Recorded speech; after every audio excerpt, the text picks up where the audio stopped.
Hello student, आज अपन start करने जा रहे हैं रेडियस रेशो।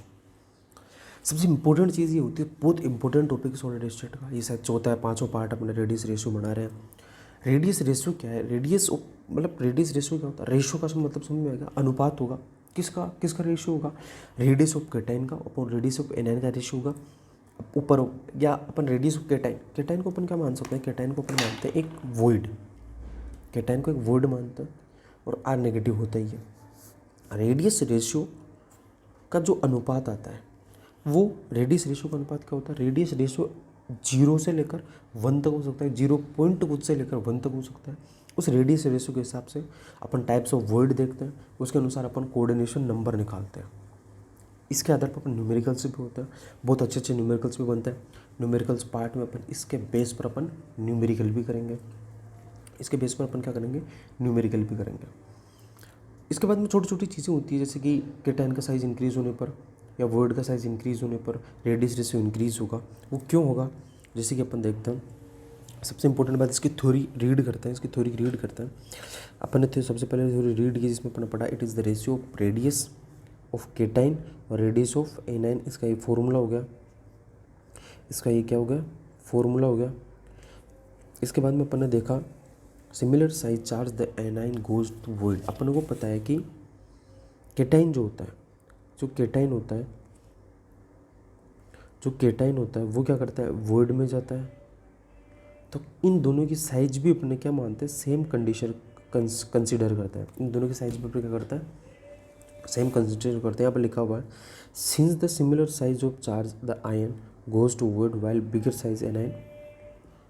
एनाइन क्या करता है? स्केलेटन बनाता है, अर्थात क्रिस्टल बनाता है। एनाइन क्या करता है? क्रिस्टल बनाता है। यदि रेडियस रेशियो 1 हो गया, मतलब कि रेडियस रेशियो 1 का मतलब क्या हो गया? दोनों की रेडियस ऑफ एनाइन और रेडियस ऑफ केटाइन क्या हो गया? दोनों सेम हो गए। दोनों क्या हो गए अपने पास में? सेम हो गए। इसके बाद में बात करते हैं on size of cation increase, size of void increase, size of void increase. इसके बाद में the radius ratio increase and the coordination number is also increase. Important बात, रेडियस जो रेशियो होता है, रेडियस रेशियो होता है वो डायरेक्टली प्रोपोर्शनल होता है कोऑर्डिनेशन नंबर के। वो डायरेक्टली प्रोपोर्शनल किसके होता है? कोऑर्डिनेशन। तो अपन ने देखा कि रेडियस रेशियो जो होती है कोऑर्डिनेशन नंबर के समानुपाती होती है, अर्थात प्रोपोर्शनल, डायरेक्टली प्रोपोर्शनल होती है। रेडियस रेशियो बढ़ेगा, कोऑर्डिनेशन नंबर भी बढ़ेगा। ओके, अब अपन बात करते हैं इसमें नीचे किस तरीके से, कि यदि रेडियस रेशियो 0.115225 तक हो, ट्राइगोनल होगा, टाइप हो वो ट्राइगोनल होगी, कोऑर्डिनेशन नंबर 3 होगा। और कुछ एग्जांपल्स भी अपन ने नोट कर रखे, 0.225 होगा, टेट्राहेड्रल होगा, कोऑर्डिनेशन नंबर 4 होगा। जिंक सल्फाइड इसका 0.445 होगा, 732 तक होगा, ऑक्टाहेड्रल होगा, 6 या 4 इसकी कोऑर्डिनेशन नंबर होगी। और यदि 1 तक होगा तो क्यूबिक होगा। और यदि अपन एक और चीज़, यदि रेडियस रेशियो 1 से ज़्यादा हुआ तो वो स्ट्रक्चर प्लेनर हो जाएगी। प्लेन का लीनियर, सॉरी प्लेनर नहीं, लीनियर हो जाएगी, हो जाएगी, लीनियर हो जाएगी। इसके नीचे अपन जो बात करते हैं, कुछ चीज़ें पढ़ते हैं, कुछ इंपॉर्टेंट पॉइंट्स हैं जो कि शायद कभी कंसेप्चुअल तरीके से एम्स में पूछा जा सकता है। We takes the value of x minimum लेंगे, एनाइन कॉन्टैक्ट इज प्रेजेंट। बिल्कुल, मतलब रेडियस रेशियो को अपन कम लेंगे तो मतलब एनाइन कॉन्टैक्ट होगा। If radius ratio is less than 0.55 the shape of molecule is linear. Sorry मैंने एक चीज़ गलत बोल दी। यहाँ पर जो होगा, यहाँ पर जो ये कॉन्सेप्ट अपन ने लगाया, ये लीनियर कब होगा? जब ये रेडियस रेशियो जो होगा ये इससे कम होगा। मतलब कि ये यहाँ पर ये चीज़ कॉन्सेप्ट थोड़ा गलत, सॉरी इसके लिए। ये होगा कि यदि अपने पास में लेस देन हुआ 0.115 से, देन अपने पास जो स्ट्रक्चर होगी वो किस तरीके से होगी? लीनियर होगी। वो अपने किस तरीके से स्ट्रक्चर होगी? लीनियर होगी। इसमें जो लास्ट पॉइंट अपन पढ़ने जा रहे हैं, वो पढ़ेंगे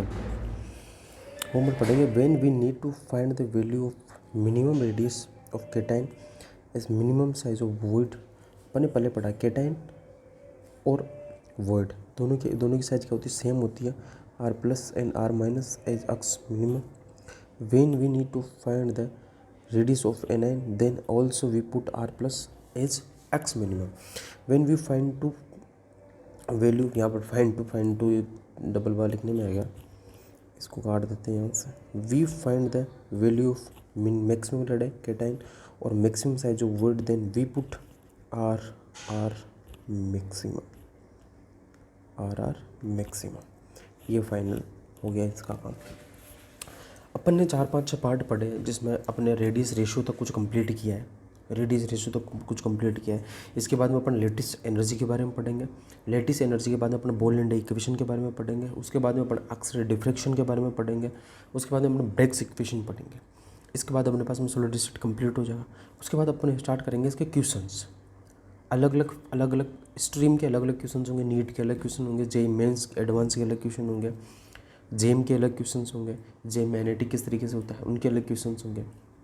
सारे अपन क्वेश्चंस करेंगे, उनके आंसर्स करेंगे और उसके बाद में सोलर डिस्ट्रिक्ट को एक अलग अलग कंपटीशन की तरफ कंप्लीट तरीके से इसको क्या कर देंगे, सेपरेट तरीके से इसको ख़त्म कर देंगे।